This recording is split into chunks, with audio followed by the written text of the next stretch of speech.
Welcome to the One Gang Worldwide podcast, your ultimate ride into the world of motorcycles.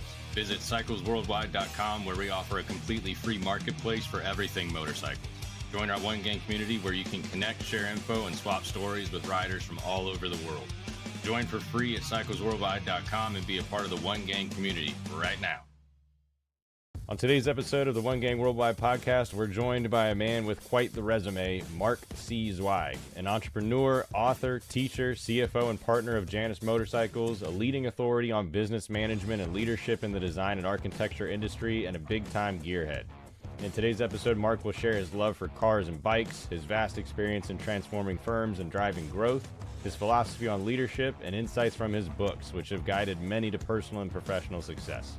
So let's get in the world of business acumen and leadership with Mark C. Zweig, right here on the One Gang podcast. One day in the front yard and had my jean jacket on with a giant American flag peace symbol patch all across the back of it. Yeah. My side zip boots. And my mom was out there in the garden and she started crying and said, "You're just going to turn out to be a motorcycle man." One Gang Worldwide podcast, brought to you by Keyboard Motorcycle Shipping. Since 1978, Keyboard Motorcycle Shipping has been the trusted name in transporting motorcycles safely across the country. With custom designed pallets and air ride trailers, your bike is secure and protected every step of the way. By choosing Keyboard Motorcycle Shipping, you're supporting a dedicated small business that prioritizes quality and customer satisfaction. Ship with a peace of mind, knowing your motorcycle is in expert hands. Visit keyboardmotorcycleshipping.com for more information. Now, let's dive into today's episode.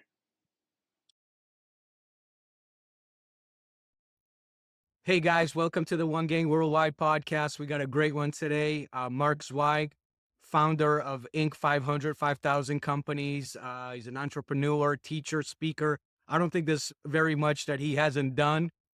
He's got his own podcast, which we'll get into later, but we'd like to welcome you, Mark. Thanks so much for joining us. Hey, thanks for inviting me. It's great to be with you guys.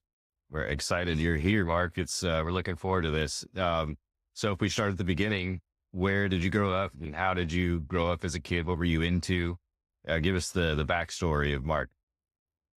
Well, I was, the typical sort of gearhead kid that started out on bicycles. Had a lot of bikes. By 8 or 9, I was selling bikes on my mom and dad's street corner. I'd buy anything I could get for $2 and take it apart and spray paint it with whatever spray paint we had. Nice. And then, I cut lawns and saved up my money. When I was 12, I got my parents to let me buy a brand new Sears mini bike for $119. Yes. Was that the full one? Yeah, baby. 3 horsepower. But if you hooked a wire up to the governor, you could get those things to go a lot faster, Yeah. They had that little governor arm on them and you'd reach down and just pull on that. It was like nitrous kicking at. It might blow the motor, but anyway, I got my lime green Sears. Then I bought another one from a kid for $5. It was red. It was the same thing. It wouldn't run. And I dragged it. I was pushing it home like 2 miles, and I pulled on it and it fired. And I thought, Jesus, this thing's going to run. Nice. So I get it home and I figured out that the flywheel key had sheared. So I just put a new key in it, popped the flywheel back on, ran great, sold it for $27. Then I got my Honda Step Through 50. That was a total turd. Leaked oil everywhere. I think I paid $13 for it from a kid who lived across the street from me. Half the time it wouldn't shift right. They had those 3-speed automatic, like the shifter would go, but you can hear, eventually get it in gear. Then I sold that one. Then I got my first real bike on my 13th birthday. Was a brand new mini Enduro, which I paid for. Yamaha. The dealer was about 6 blocks from where I grew up. Nice. And hey, where did you grow up? I grew up in Kirkwood, Missouri, man. St. Louis bedroom community. Gotcha. All right. Great town. My mom just died, lived in the house I grew up in until she died. Passed away November of last year at 103. Sorry, Wow. Wow. So God bless her soul, man. That's awesome. So it was great. You could go back home and sleep in the same bed, you did as a little kid at age 12 with your Farrah Fawcett poster and your Easy Yeah. Rider poster. That's hilarious. But that's how I started. Then I got a job in the bike shop that I used to hang out at a lot. It was this little hole in the wall called Kirkwood Cycle Shop. And they sold bicycles and also had a franchise for Rockford Motors, which were Bridgestones rebadged. And my boss was a big Hodaka guy.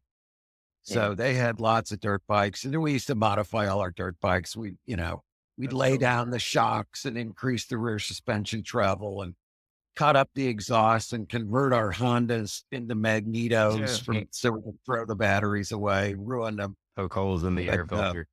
Hey, was there somebody that influenced you at that young age to mess around with this stuff? Did your pop, was he hands-on guy? No, my dad, when he came out to the garage, you ran. I mean, he had a Model T axle, and it was about the only tool he knew how to use, and he would break whatever you were working on with that thing.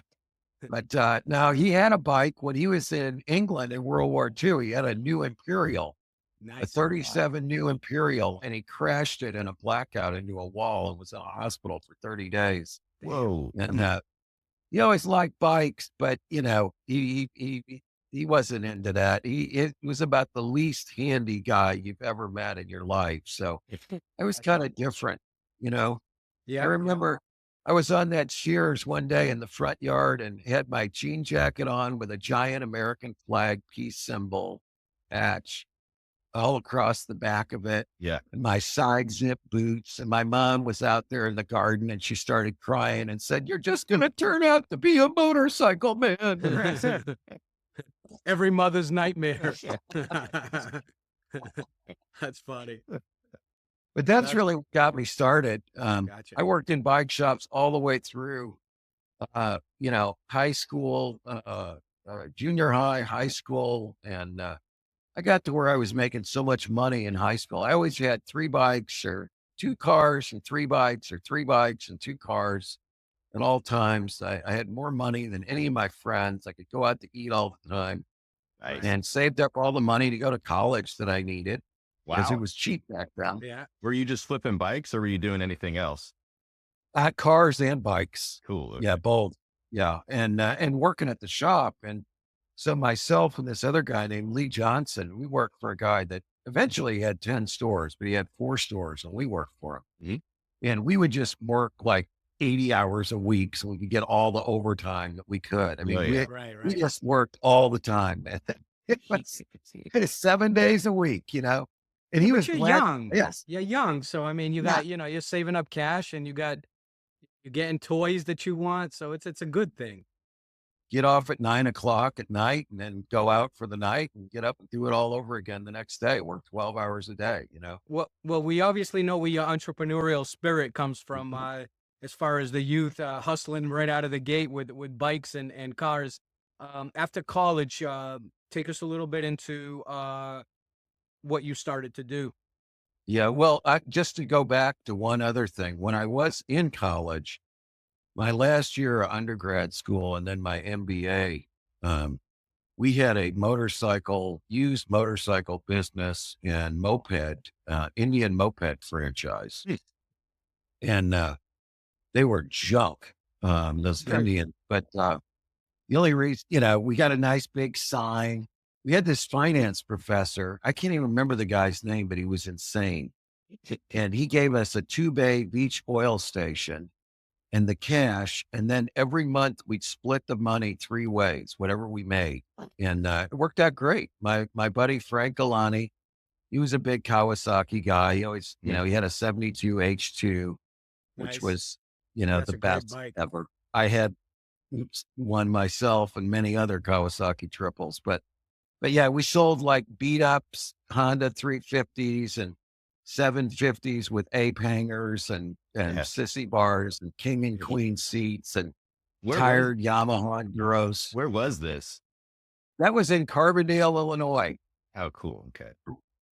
Which is That's where Southern Illinois University is. Southern. Well, that took me, that was just one of the things I did in college. But so after school, to get back to your question, I got my MBA and I went home, didn't have a job, put my CB 554 in my 72 Chevy van with a bed in the back, got every single thing I owned in that van and went home. And first thing my dad tells me, and I was going to rent an apartment, and first thing he tells me is I'm going to have to pay him $125 for the 30 days. Or he's going to be at their house until my apartment was done. Hey, Board, man, room and board. A room But, and board. Yeah. You're a but man anyway, now. I got a job working in this management consulting firm that did a variety of things. I worked in primarily retained executive search for, at the time, they served developers and contractors. And we had some opportunities to work with architects and engineers. And that, at one point when I was a little kid, I wanted to be an architect. So I gravitated to that client base. They were smart and they were ethical and they were creative. And so I built a nice little business there from 80 to 83. And this was in St. Louis. I shaved my beard and cut my hair and got myself, the pinstripe suit. You didn't even take it off your coat during the day. It was very formal, and I was like, my vest made me feel like a sausage. And I could just imagine the smile on your mom's face when she saw that first vision of you. Yeah. Clean shaven in a pinstripe suit after worrying that she's going to lose you to, be a motorcycle to the Hells Angels Hooligans. or something. So anyway, in 83, I got recruited by one of my clients to go to his firm in Memphis, Tennessee. It was the Pickering firm. At the time it was called Pickering, Wooten, Smith and Weiss. But Irv Weiss, he's still alive. He's still a friend of mine today. And got recruited to go there. And the whole idea was, can you imagine if we instituted modern management practices in an architecture and engineering company? Because he had just gotten his MBA and he was about 45, 50 at the time. And so we did that. I became an owner in that company. They lost a whole bunch of money. And how old are you at this time? I was 25 or 26. They'd lost a bunch of money by investing in Intergraph CAD, which was the new thing at the time. Yep. And so they went out on the floor to 7 of us who were young and said, if you want to buy in, we'll go to the bank and co-sign the loan for you. Yeah. And they did. And that made me an owner, which meant back then the best aspect of it, aside from the fact that you got a company car, or at least a better one than I had, but you got your typing done because we had these word processing tools and there would be like a cranky old lady that was in charge of that. Smoking cigarettes. Yeah. Oh yeah. Everybody smoked. I mean, everybody. But if you didn't have if you weren't an owner, your shit got put on the bottom of the pile. Okay. You'd wait like days to get a letter out. But once you became a partner, man, your stuff was like, you were like a lord. Right. Like, get anything done. But so I did that. And then I got recruited to another of my former clients. And I loved working there at Pickering. It was great. But I was head of marketing and HR for the company. I started as the head of one division, which was Memphis and Little Rock. And then I ended up the head of the overall marketing and HR for the company. And then I got recruited in 85 to another of my former clients in Texas, a company by the name of Carter and Burgess. And they just paid me so much. They paid me 70% more than I was making at Pickering. Wow. To go to work there. And didn't really love Texas. I did 3 years there.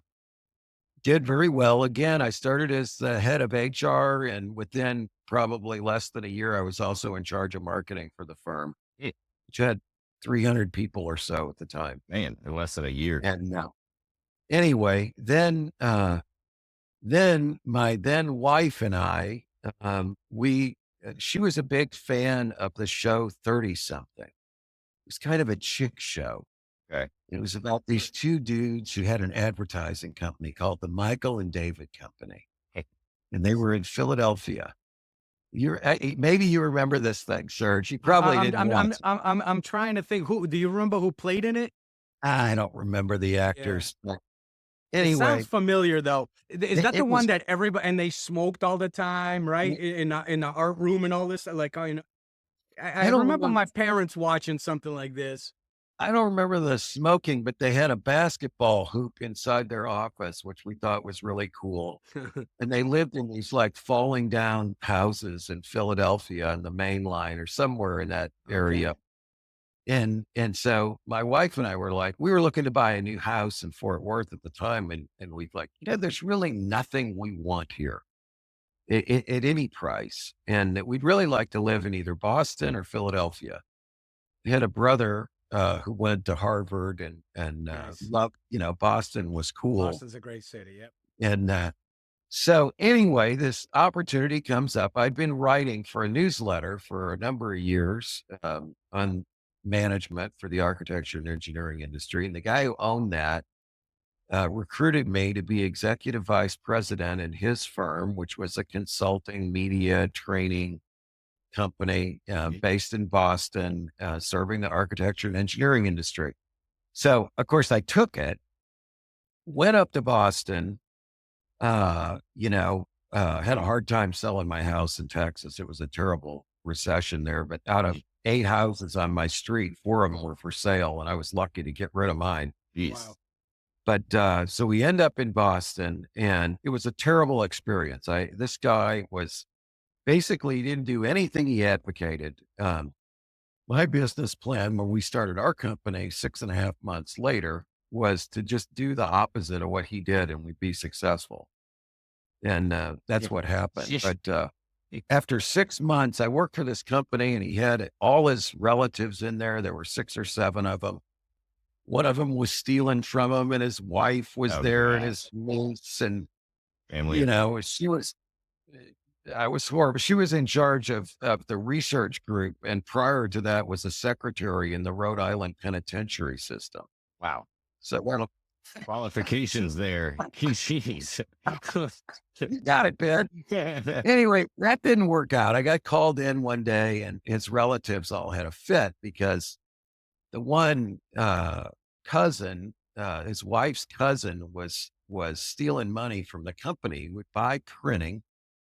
And he all came from this one print broker who was his best friend. And I don't know if he was getting kickbacks from the guy or just letting him have the excess profits. But in any case, my first thing I got was business cards, and they were $190 for 500 cards. I'm like, that can't be right. No. Okay. I was buying it for like $35 for my other companies. I'm like, so henceforth, there will be 3 bids on all printing. Well, this guy hated me. Sure. Okay.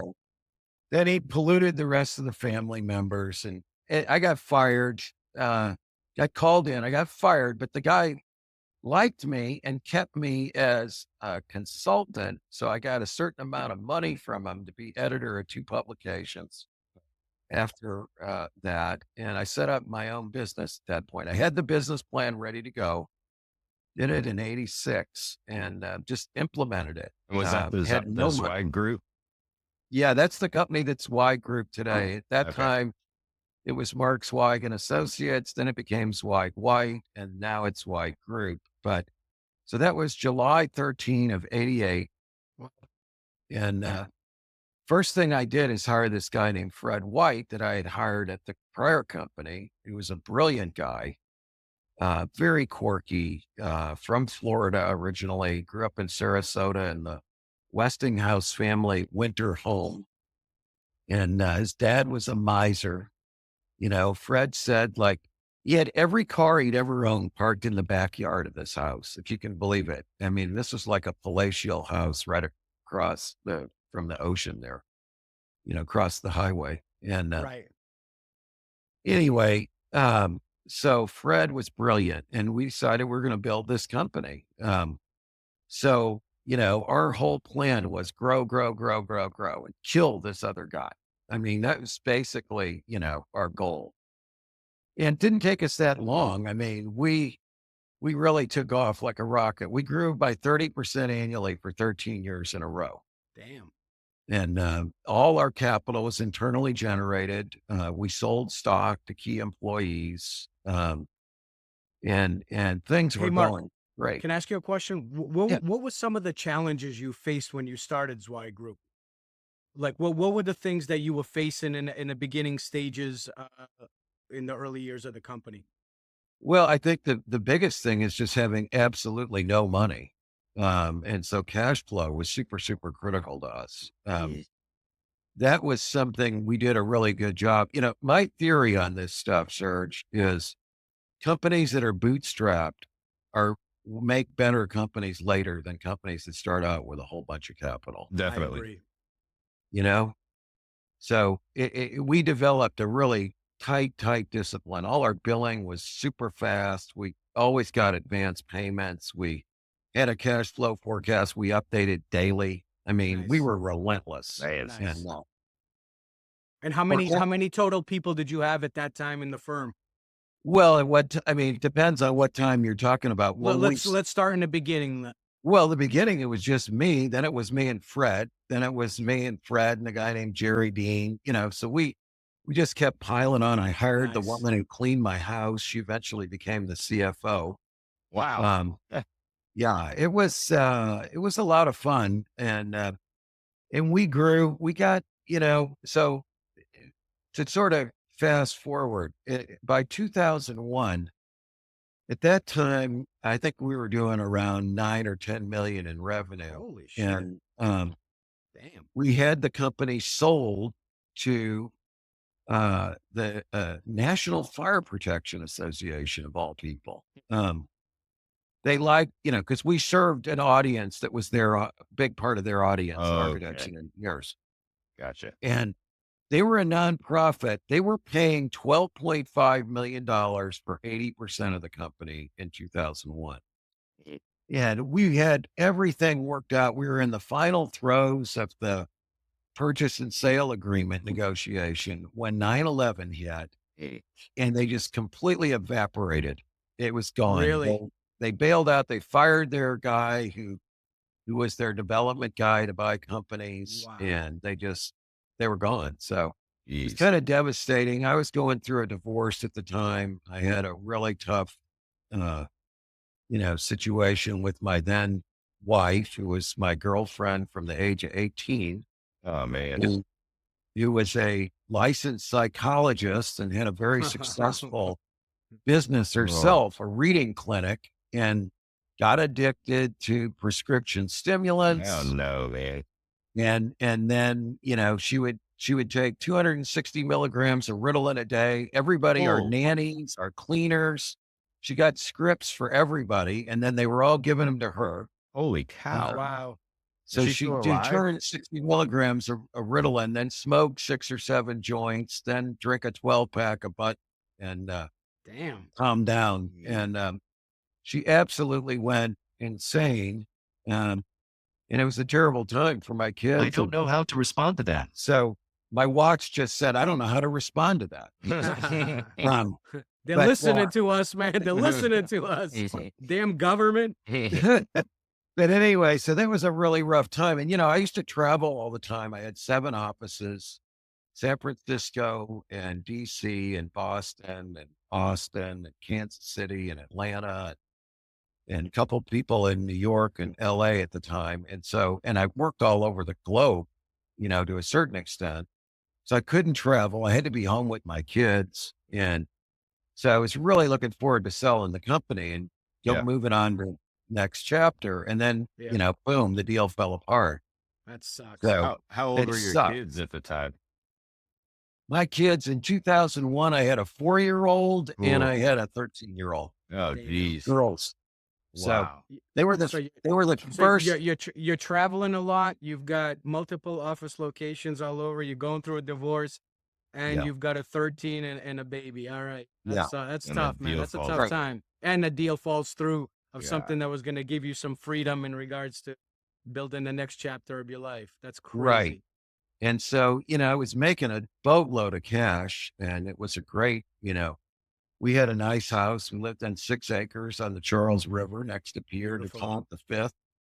Beautiful. Beautiful town of Dover, Massachusetts, and had a nice motorcycle collection. Probably had about 20 bikes at the time. I was doing restorations. Sweet. Yeah. Lots of, I had a 1,500 square foot motorcycle room with a fireplace, a bar, Wow. lifts, tied to a 1,200 square foot garage So cool. with floor drains in every bay and a ramp, that gentle ramp that went into my motorcycle room. It's Oh, the fantastic. Killer. dream, man. We are going to get into, we're going to pick your brain about that a little bit later. So we got definitely follow-up questions with that stuff. Can't wait to hear about the collections, but anyway, in 3 years, so we had to slog it out for another 3 years. We ended up selling the company to a private equity firm in 2004, which allowed me to get the hell out of there. right. By then, I had remarried. Wow. Finally took 3 years to get divorced. Married somebody who was a 20-year younger than me, redhead. Geez, keeping Which you I- young, man. Don't recommend. Yeah,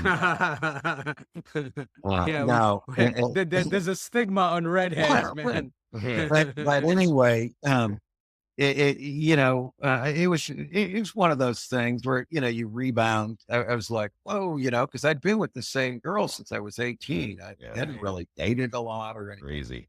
It just sort of worked out, and she and I got together, and we did have 2 great kids together. Awesome, So, man. I got nothing to Awesome. complain about there. That lasted 13 years, but we sold the company, got the cash, and moved to Fayetteville, Arkansas from Boston. That's She a was drastic change. It was a drastic change, but it was a great move, Yeah, it's chilled. Absolutely. Even though where we lived in Boston was fantastic and no crime and great public schools and all that, it was, crowded. The winters, I know you know what I'm talking about, Serge. The winters up there last forever. Brutal, man. That's why I left. Yeah. 1998, packed my car and left, man. Couldn't do it. I was like home for the first time in 20 years. I'm like, gee, my God, No it's doubt. terrible. So anyway, we moved to Fayetteville and had some cash, and the first thing, my then wife, she grew up near here, and I got a job teaching first before we moved here. Actually, a job teaching entrepreneurship at the University of Arkansas, Sam cool. Walton College of Business. Yeah, So I yeah, fly that's down cool. one night a week from Boston to teach my class. Wow. And I was fortunate. A friend of mine introduced me to the dean here, guy who was the dean of the College of Business at Southern Illinois, where I was the chairman of the board of that by this time. Did you enjoy it? Did you like teaching young people? Love it. I've been doing it here for over 20 years now, Right. and it's the best job I ever had. I That's love cool, working man. with the young people. That's cool. It's so much fun, and then seeing them be successful That's the later best. on. That's got to be fulfilling. It is. I mean, 2 houses ago, my next door neighbor was one of my students from the first year I taught. Yeah, cool. Who owns several businesses, including a winery, and very successful guy. And Hey, it was Mark, just great. you know what's cool? Just like getting a chance to get to know you. You remind me a lot, talking about you being a teacher, a biker, and everything else that you're doing. My first year when I graduated high school, my grades kind of sucked, so I had to go to a community college first to start, and then transfer to university. But my business law professor, man, he was this Harley dude. He had long hair, but he was smart. Always worked out, took good care of himself. Man, I love that guy. He was my favorite class because he was so real, and the way he spoke to everybody when he talked about business and the law part of it and his descriptions, everything was real. It was a real conversation. It wasn't like a professor reading out of a textbook. It was life experiences, and I could just see that in you. I'll guarantee you that probably 99.9% of your students love to be in your class. well, they either love me or they hate me, but Yeah. some of them, they want the textbook and so they can memorize the stuff. And, but anyway, yeah, you can check me out on ratemyprofessors.com. You'll see what they think of me. But No kidding. How they got that? All right. that's where they all really go for intel. But so that worked out really well. Eventually I became full-time here, which, I'm off in the summer. It's a great gig. I love the College of Business. I loved all the deans I worked for here and my colleagues and the students. And, so that really worked out great. But so go back though we moved here in, I guess it was '04. No, we actually bought a house in '04, but we moved here July of '05. Okay. Full time. We bought this old rock house. It was kind of built by a famous guy, totally redid it, added on to it. It's a fantastic house. The founder of Acre Trader lives in it now, about 7,000 square feet with a guest house and pool and art studio. And I built 4 cars worth of garage. Was it pretty unique with your interest and background in architecture? I have a feeling like you buy pretty unique houses. Is that kind of It was vibe? very unique. That's and we redid it. It was in Better Homes and Gardens and a bunch of places like that. Although the architects will poo-poo that, like, oh, well, you're not in. I'm like, dude, I got 35 million readers in Better Homes and Gardens. Yeah. Really well. Okay. Yeah. It worked out all right. Yes. But anyway, so that sort of set us off. I'd always redone houses where we lived and clawed our way up the property ladder. Everything we bought, we buy the cheapest house in the best neighborhood and radically redo it until it wasn't going to be worth anymore and then sell it. So this place, we ended up living in that for 6 or 8 years, but I started buying houses and redoing them. Set up a new business in January of 2005. January 1, 2005, Mark Zweig, Inc. And I got to come up with some better names for these companies. But anyway, that business took off like a rocket and grew and grew and grew. And, to where we were doing $5 to $10 million a year every year. We won Developer of the Year. We had Best Historic Preservation, Best Adaptive Reuse. A lot of magazine coverage. Everybody knew me around here as the guy who redid houses and put cedar shingles on everything, of which they're doing right now. Yeah. Right. Hey, Mark, let me ask you a question, man. Yeah. I mean, you've founded or co-founded like millions is exaggerating, but numerous amounts of businesses. What drives you to continuous pursuit of like new ventures, and how do you decide which opportunities to pursue as an entrepreneur? It's got to be something I'm interested in and have a passion for. I mean, we've all heard that. It's like a cliche, Right. but it's hard to sustain your motivation if you're not really interested in what the business does, in my opinion, at least. Right. Because let's face it, lots of shit goes wrong. There's going to be bad times. You've got to really have an interest in it or you'll give up. If it's not making money or it's creating problems for you.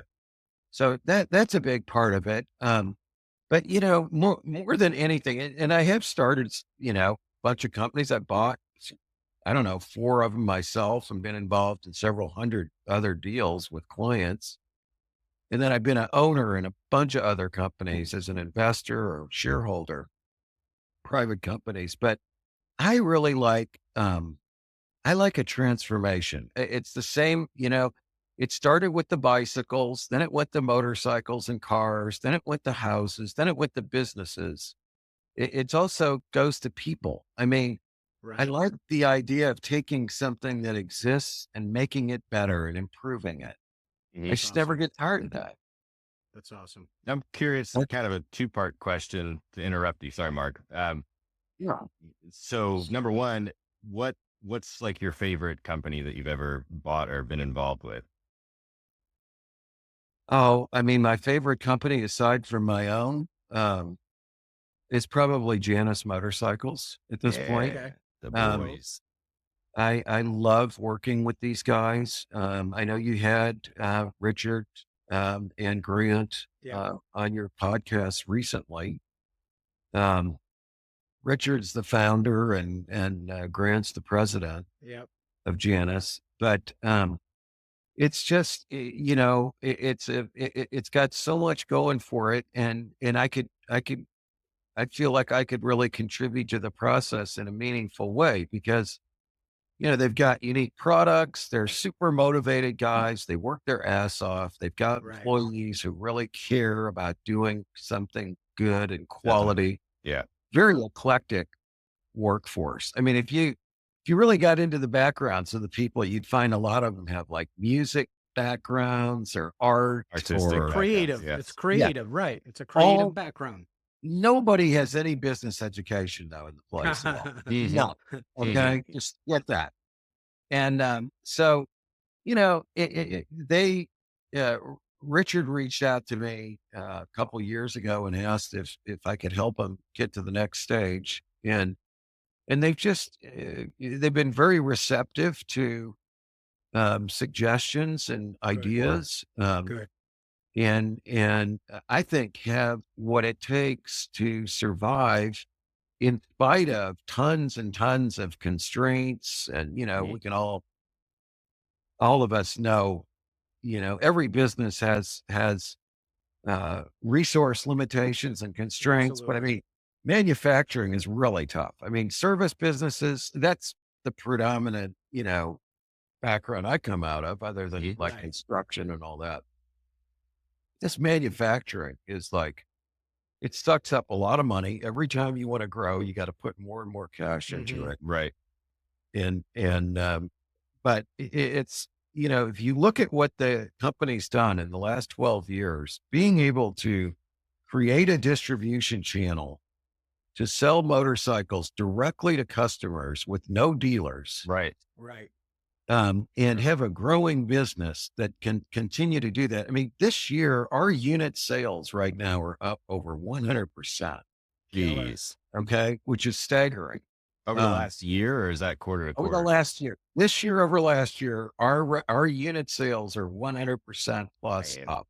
that's killer. Okay. And So if that you don't means mind the me asking, double. you came on in 23. So is this part of and it's not about an ego thing or it's not about any type of a credit. Is it because they were able to kind of sit with you and listen to you as far as some additional things that you brought to the table that could help? I mean, you've grown businesses your whole life.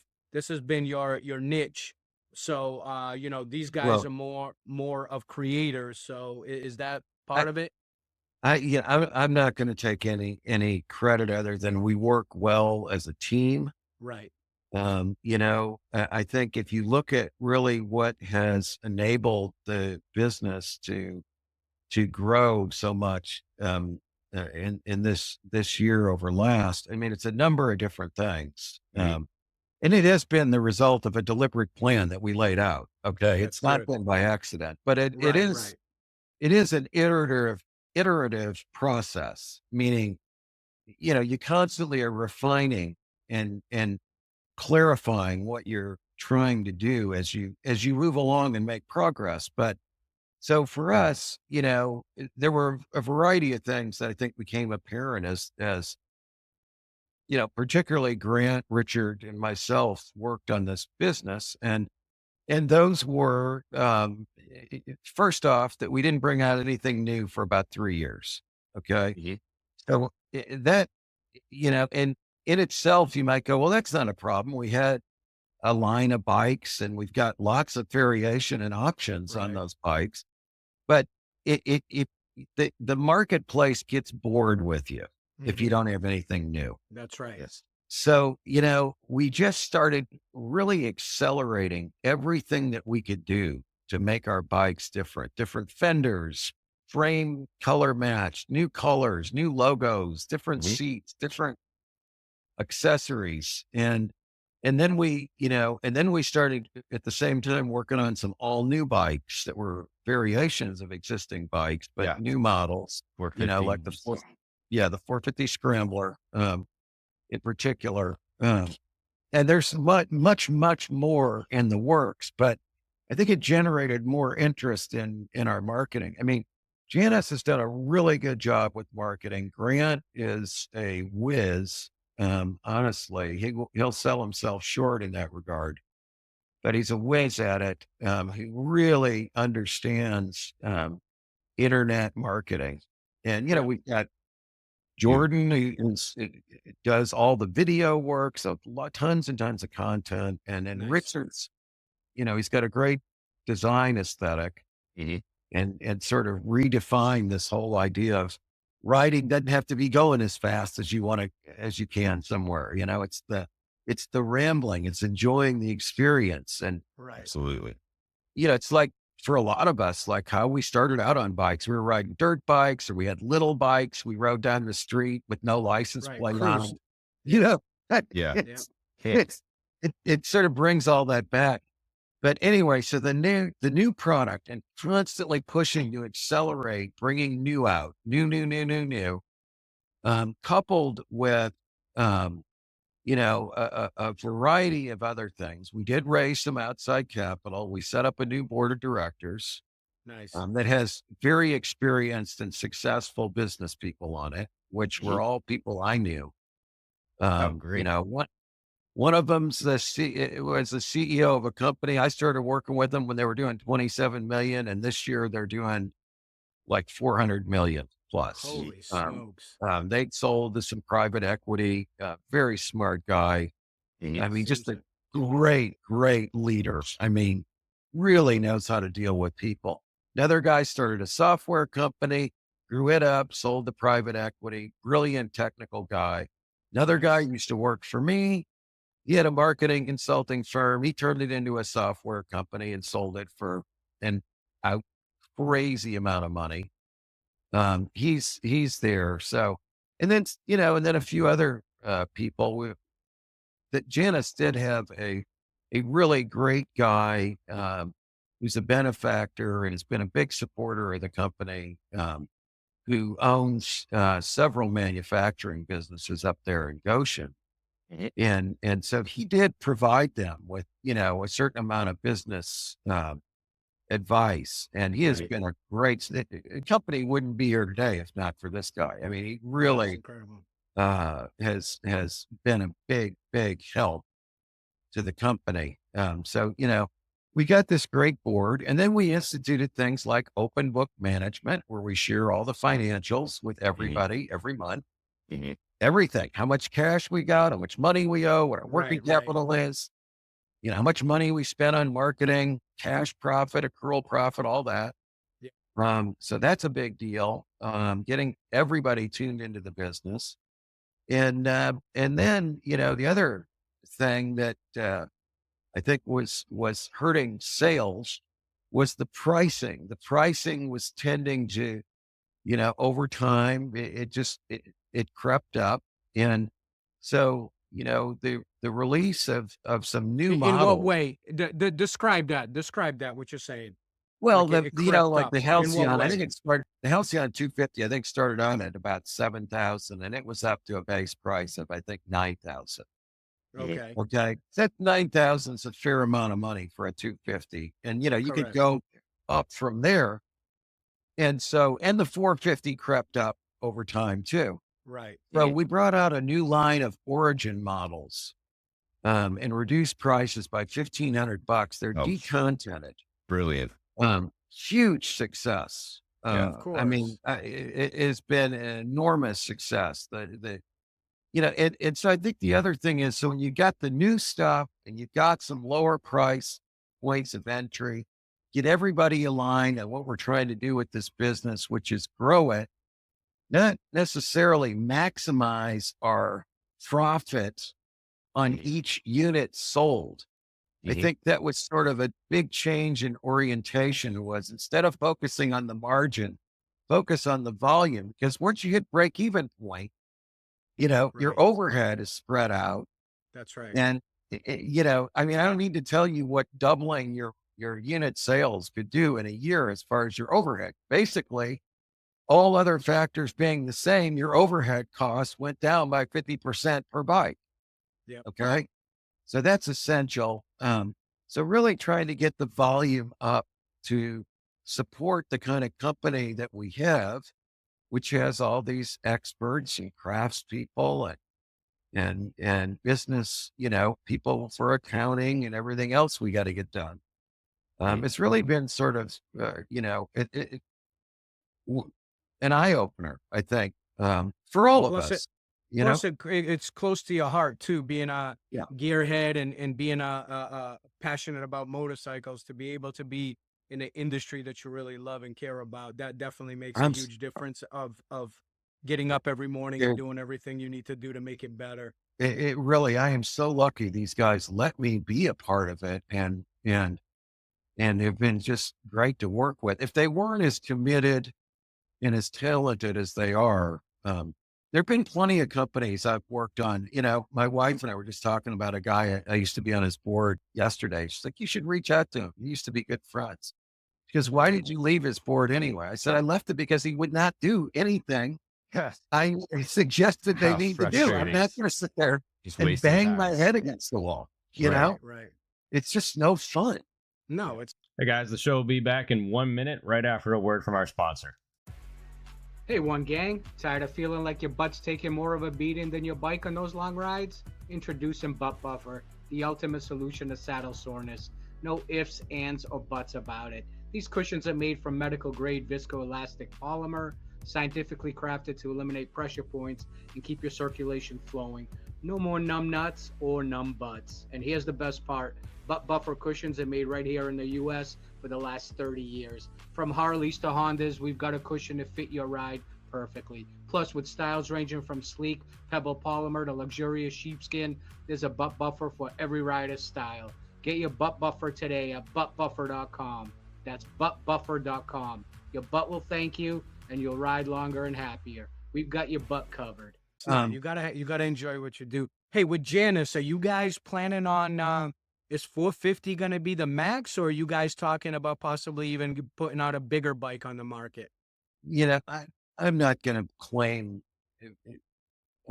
one thing or another. I wanted to No. ask those guys that, and I I- forgot to ask that question. Right now there's no plans to have a larger displacement bike. All right, so Um, 450 is I'm not going to say it could never happen. I Right. can't predict. To a certain extent, that's going to be up to Richard and Charlie and some of the people who actually create the motorcycles that we Right. do. But the Janus philosophy is all about lightweight and simplicity. And so, of course, the bigger the motor, the heavier everything's going to get. right, of Right. And course. we're not trying to set speed records. There's always going to be faster bikes. I mean, if any of us wants to go fast, we can just get on any inline 4-cylinder sport That's bike right. that's out there, and That's hell, right. we can friggin' go, it's, 250 miles an hour, no Yeah, doubt. I know. I mean, this, get on a Hayabusa. I mean, Right.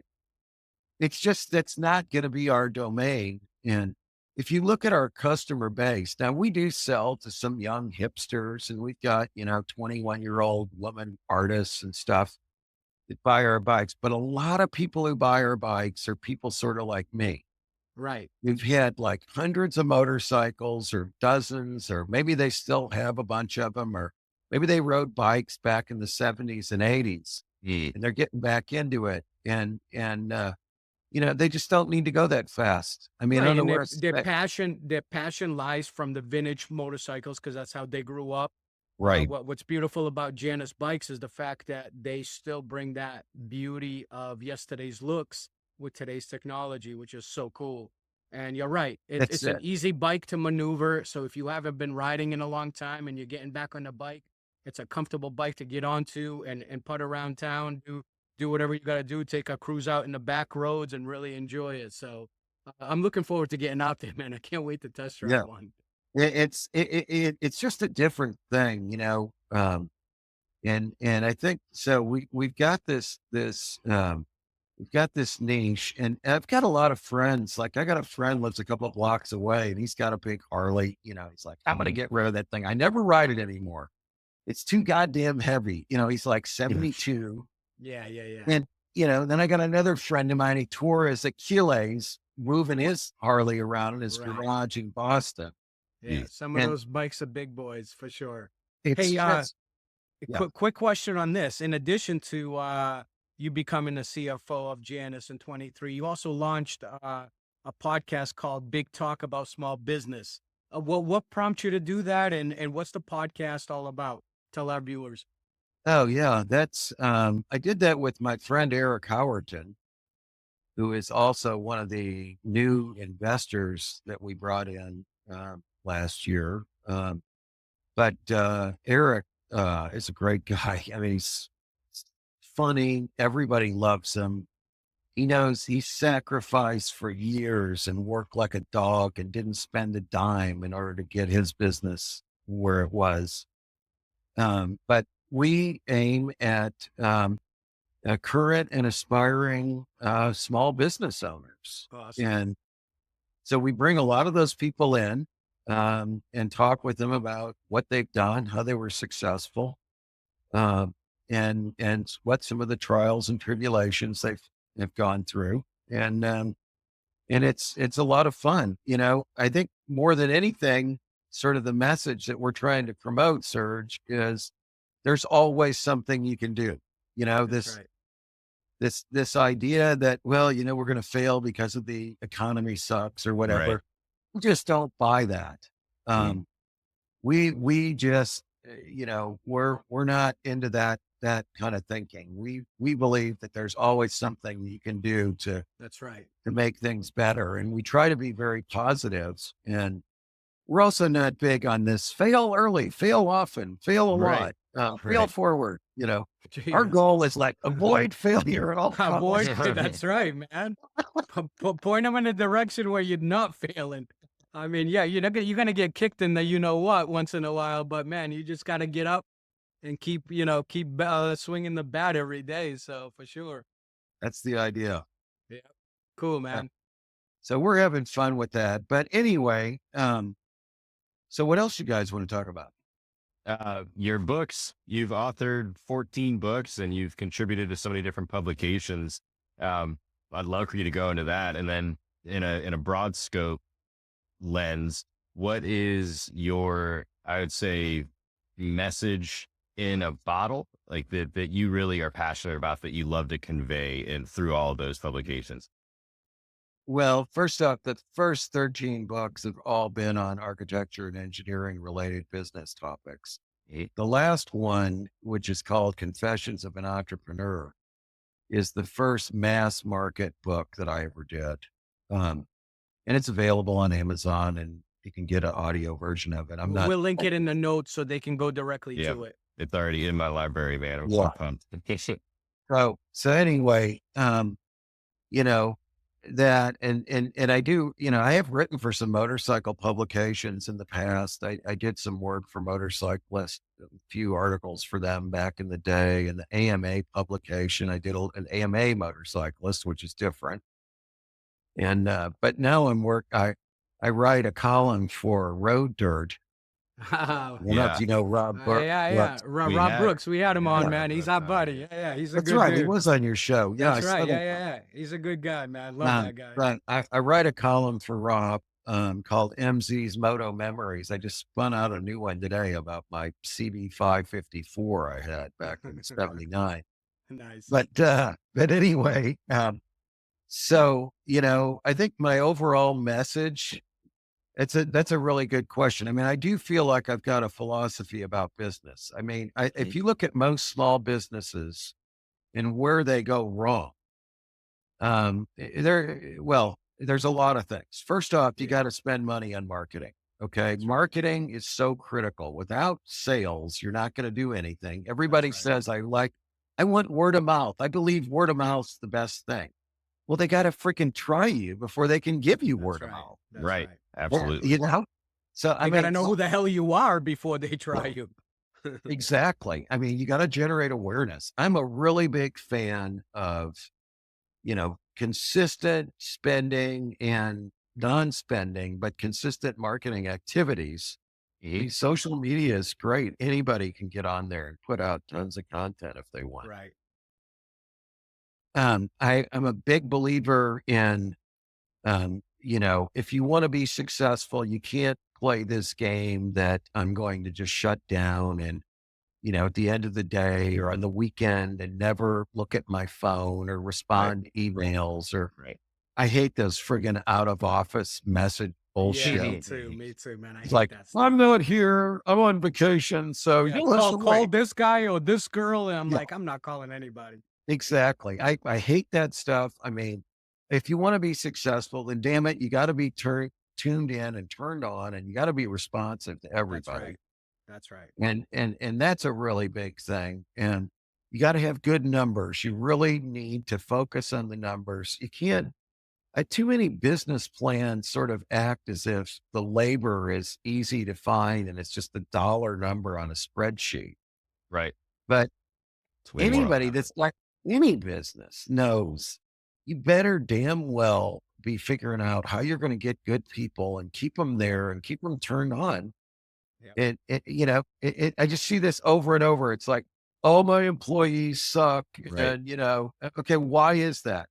Do you do anything? No, I pay minimum wage. I give them no benefits. I know. and- I know. Well, I give great. them no reason to Well- come to work. They can make more off the government. Yeah. Yeah. In my business, I know it's awful. I hate that when people do that.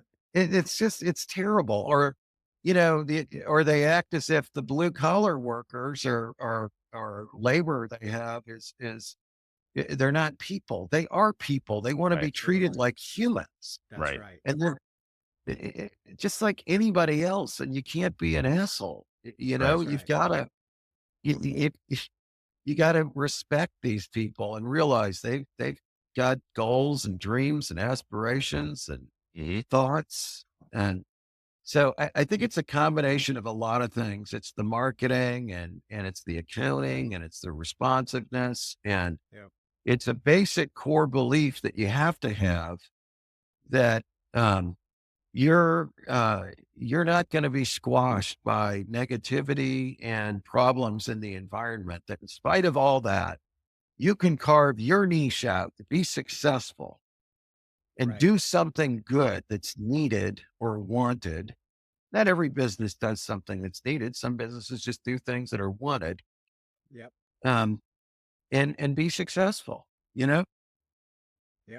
Mark, I mean, you've developed some award-winning residential commercial properties, built, sold tons of businesses, have basically been in that part of it. But yes, the One Gang Worldwide is a motorcycle podcast. So I've been waiting for this question all podcast. Let's get into a little bit about the gearhead, Mark.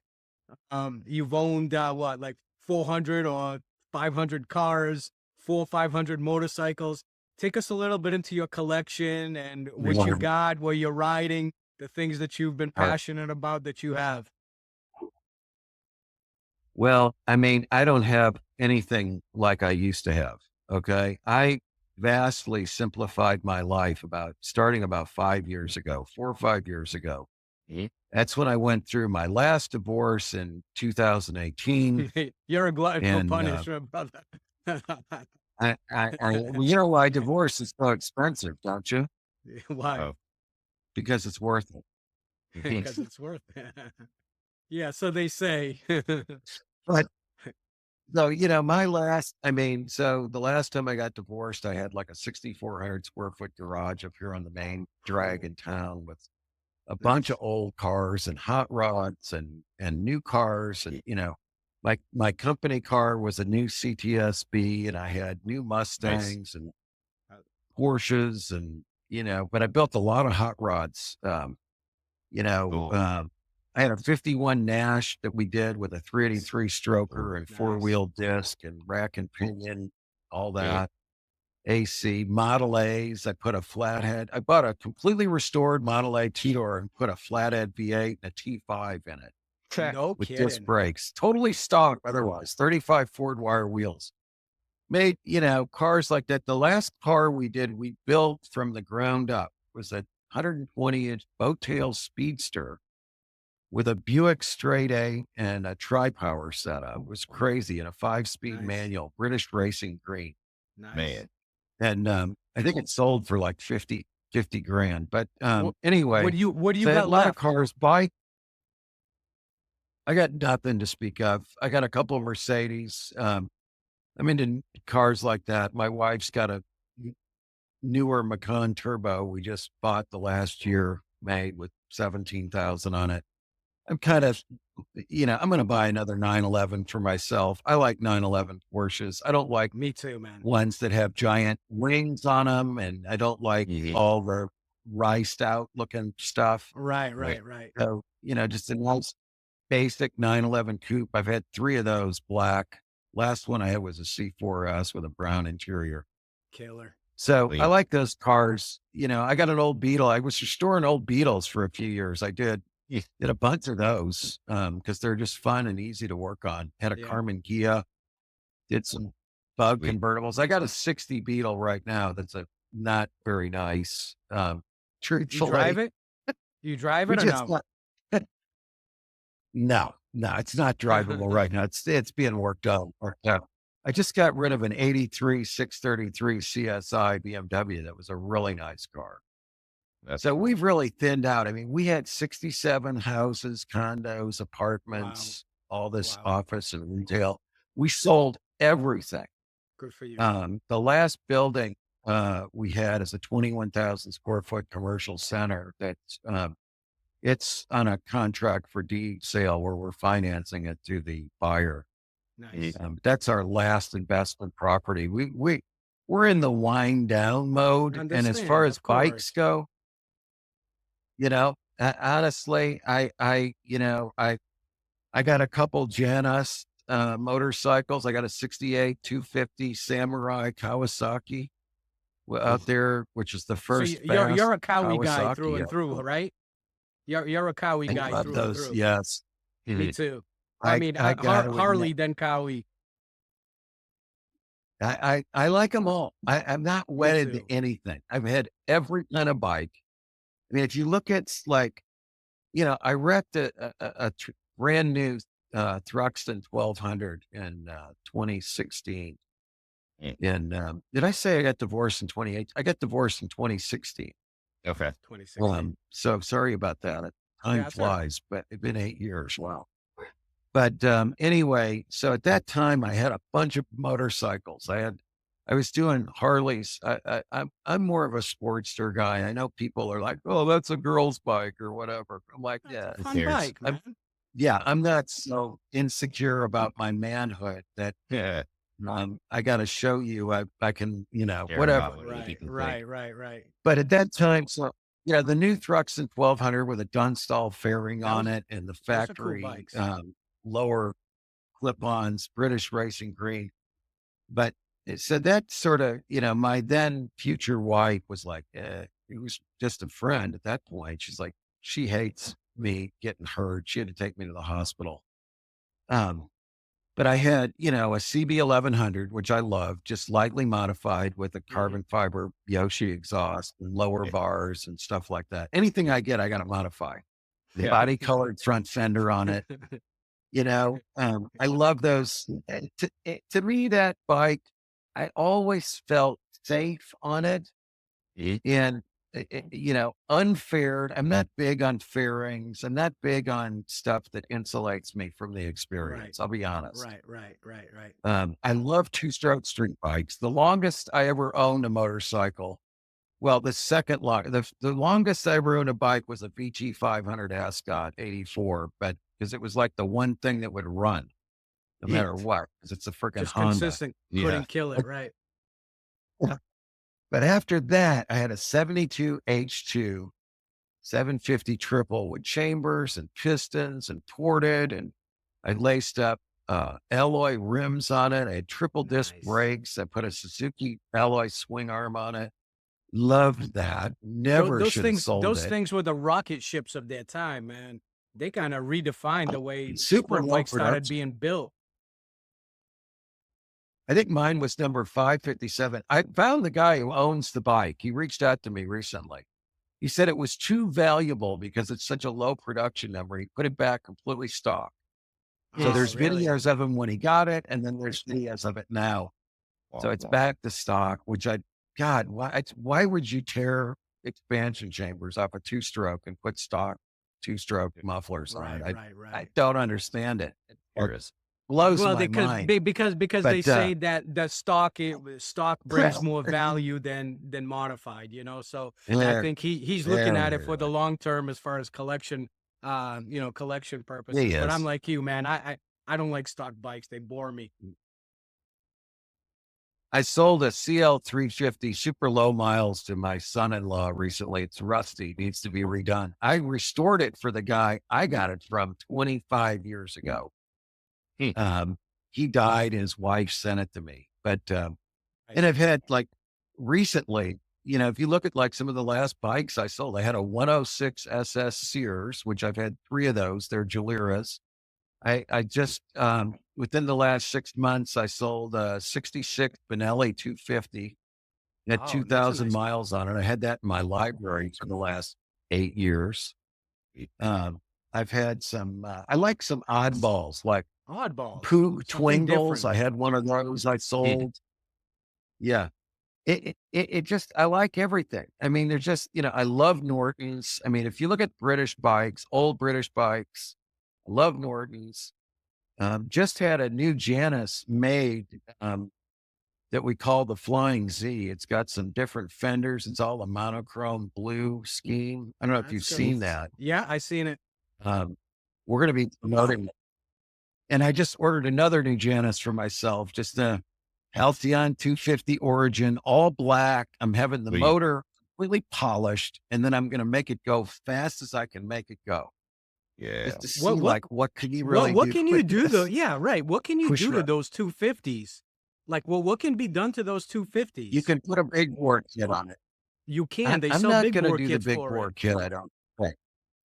No Yeah, I shit. don't They sell think I'm going to big do bore that. I'm going to kit. mill the or I think if I just mill the head, maybe change out the carb, throw a different exhaust on it, change the gearing, maybe I'll port it and polish the head and all, and see like, maybe I could get some additional oomph out of it there. But that's kind of my Hey, plan. Mark, let me I ask just you. like, Mark, let me ask you a question. For with Janus parts and accessories, right? Are you guys making your own upgraded exhaust? Is that something that's in the works? Is oh, like upgrades for the Janus bikes, or like you said you're gonna put an exhaust on it? How would you do it? Would you just build a custom exhaust for it? Is that what you're talking about? I've already got an aftermarket pipe, but we cannot do that as a manufacturer. Okay. We have, you get in big, big trouble. Gotcha. Harley got in a bunch of trouble in Indian with their stage 2 performance and all that. Anything that potentially alters the emissions of the bike, is a problem. Okay.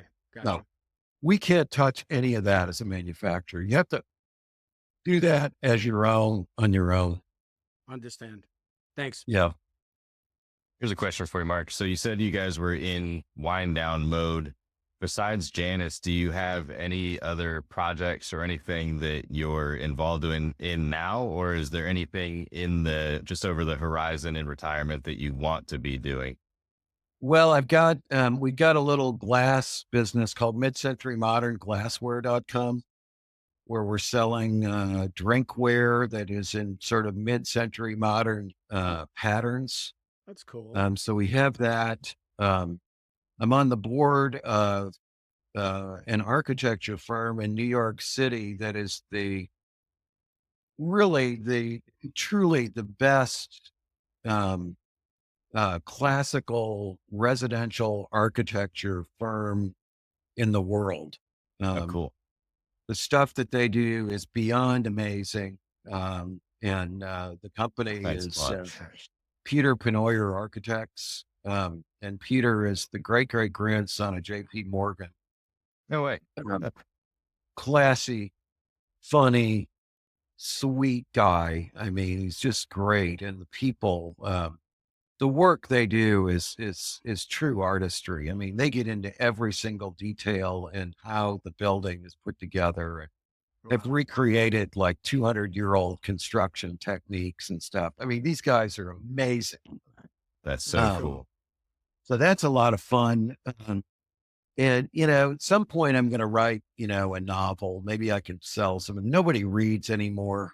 But I got this concept for, it's all about an engineer who, you know, achieves tremendous success and goes through his whole life.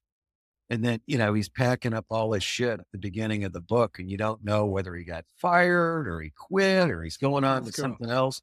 Then it flashes back to his life starting at age 10 or 12.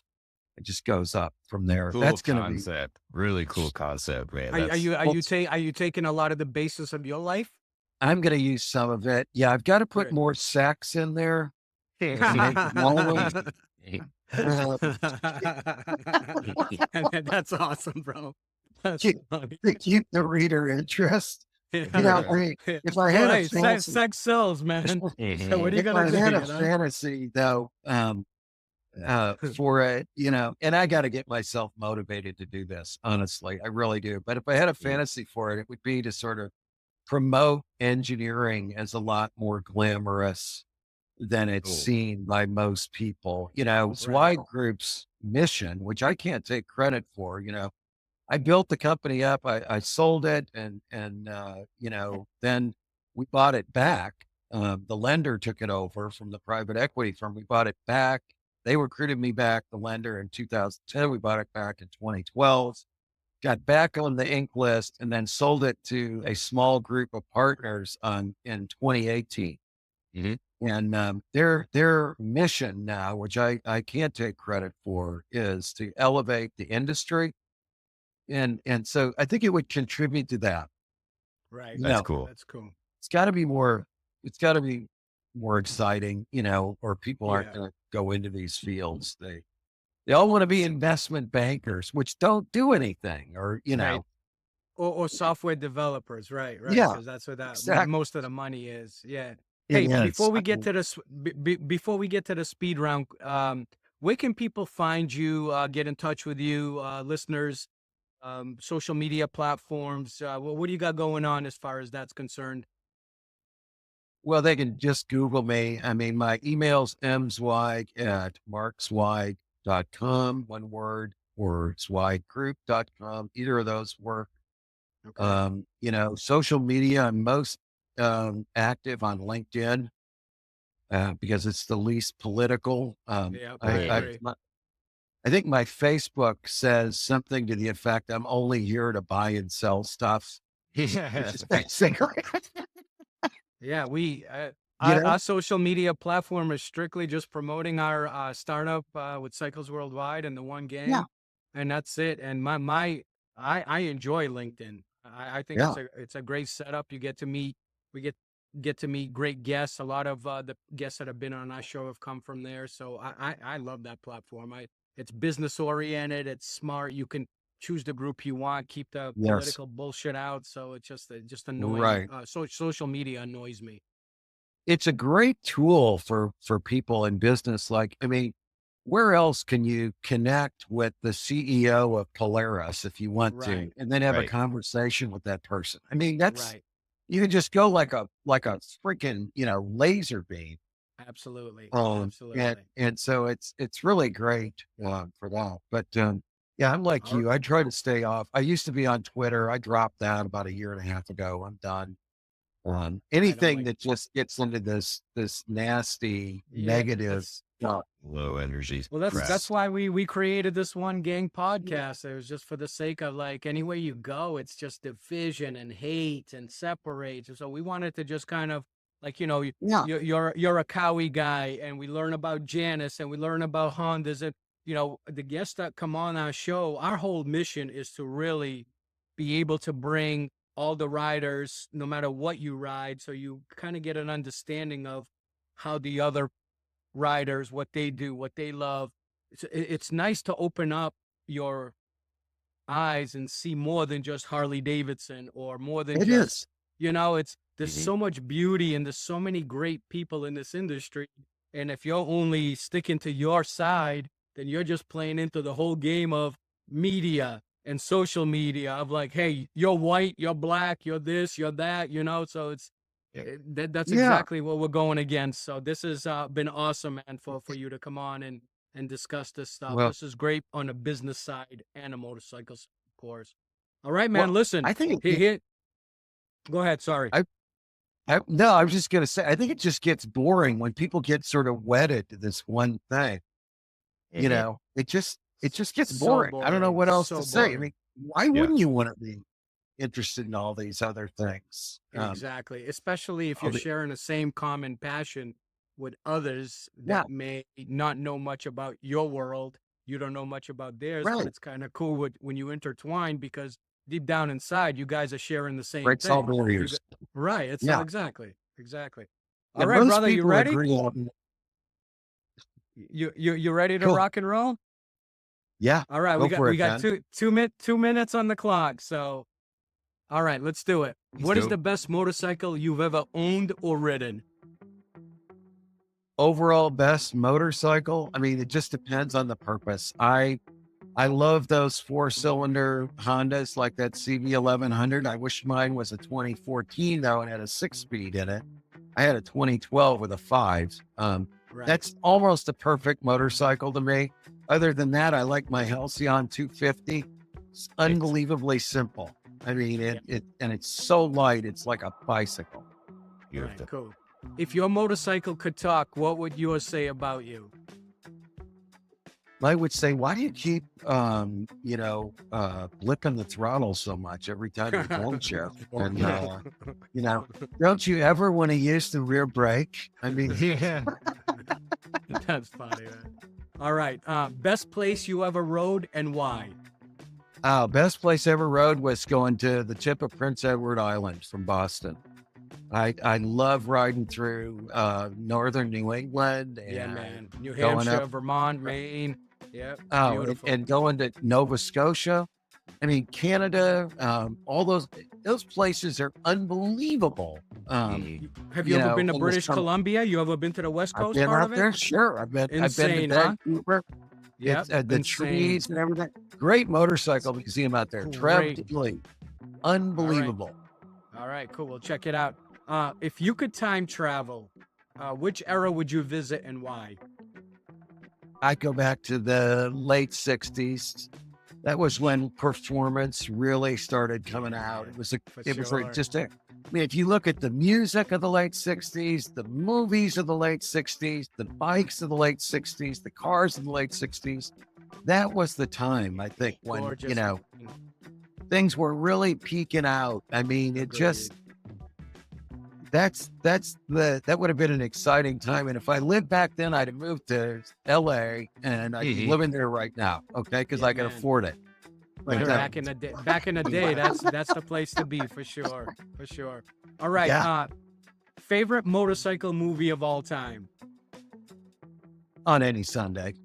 Okay. All right. That's cool. How can you beat that? I mean, it Yeah, started us all. I saw it at theater, Yeah. that was me as a kid, was one of those kids, on the mini enduro. I mean, that was the movie for me. You know Scott Harden, right?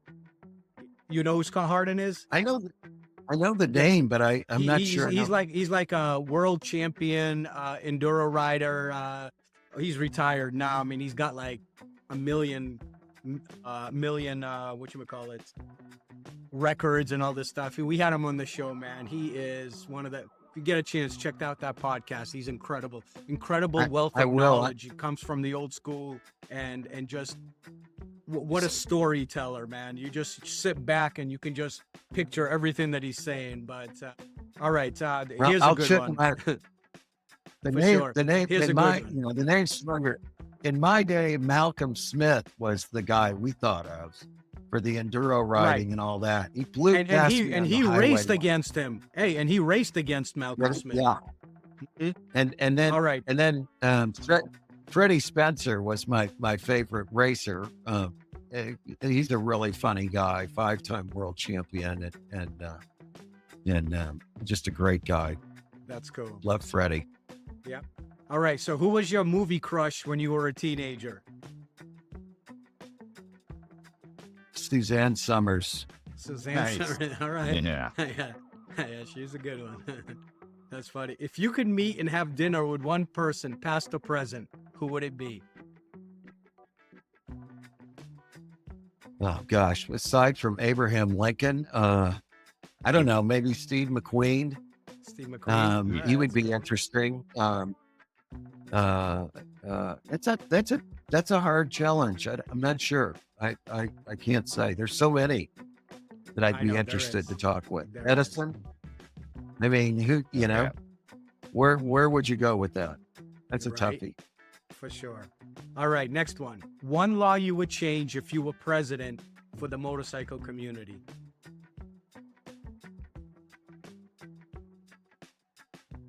I would have different grades of license based on people's demonstrated capability.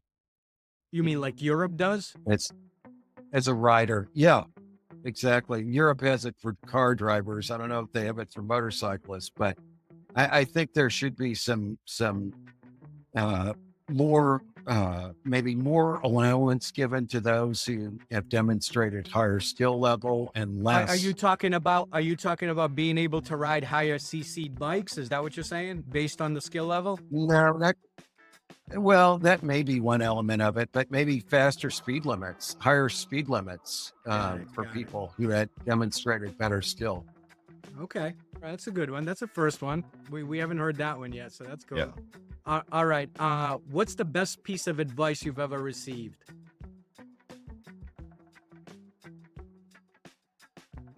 Work for yourselves. Yeah, you took that to the next level for sure, bro. That's cool. If you could get up on stage and sing or jam with any band, who would it be? God. Oh, Lord. I don't know. Maybe, Kenny Rogers in the first edition. Okay. Just dropped in to see what condition my condition is in. I could get up there and do that maybe. I don't know. That's a hard one to say. He's a great American singer. I don't have a musical talent. I gotta confess, it's not my. I figured you a little bit for like Doobie Brothers, Steely Dan type of guy, but that's a little. I was more into the Southern rock. I was Marshall Tucker Band, Leonard Skinner, Harley Daniels, the Eagles. I saw all those people. One time or another. That was our thing. That's cool. All right. What is the one piece of clothing you own that you love, but your other half hates? A worn out gray wool vest that is just good to wear all the time. If you're ever on your bike, or if you're, you can wear it when it's hot, when it's cold, whatever. Nice.